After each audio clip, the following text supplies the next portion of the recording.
6 seconds. The play starts. Ron Harper takes the ball and inbounds on the perimeter. 6.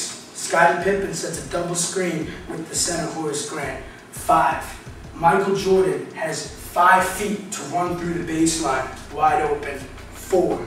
Number 23 grips the ball. 3. On the foul line. 2. Fade away. 1. Good.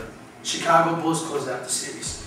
Ladies and gentlemen, we are here to commemorate one of the greatest coaches, period, and the best NBA coach of all time, Philip Douglas Jackson. I agree with the 140 million Americans who believe that the Super Bowl is an event worth watching. He gives us advice on how to improve our speeches. I hope his advice is as good as how he teaches. We all got here in February not knowing what to expect. We got a professor we all should respect. This isn't something based solely on looks. He doesn't even care if we don't have our books. Every week he does his lesson with his PowerPoint slides.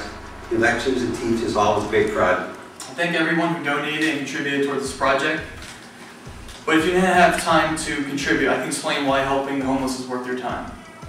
Life of a homeless person is not easy, as you would expect.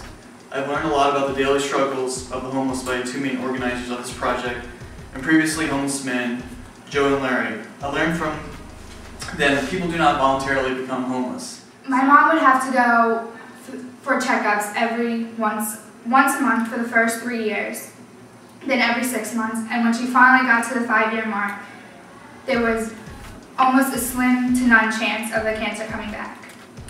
He knows what jokes to make you laugh when you're not feeling good. And he knows what to do to make the situation better when things aren't going so good. Chris is a caring friend who generally cares about his friends. For as long as I've known Chris, he's always been the guy to crack a joke when you're feeling awful. Today our nation faces the same adversities that were prior to that of the Great Depression.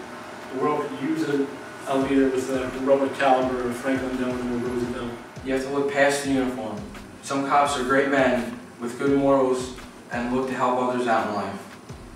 In the end, I knew this is what I want to do for the rest of my life. I want to thank you for your hospitality, your inspiration, and your guidance. Officers Mike Pitts and Frank Sabatino. I can't begin to tell you how much I admire her. She's one of the nicest people I know. She's always smiling despite her circumstances. She's not doing great financially, but she always manages to buy me and my sisters gifts. She has to take care of my uncle who just went through medical school. Now he's going through his residency. He has no job, so she supports him.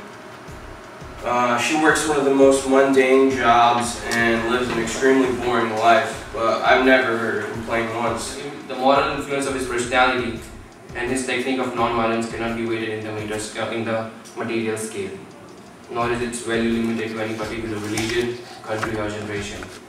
It is his imperishable gift to humanity. At last I would end the speech with the words of Mahatma himself. I have nothing new to teach to the world.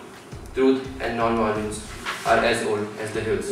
Really want to honor him because he demonstrated the meaning of hard work and dedication by his actions of committing and willing to make a change.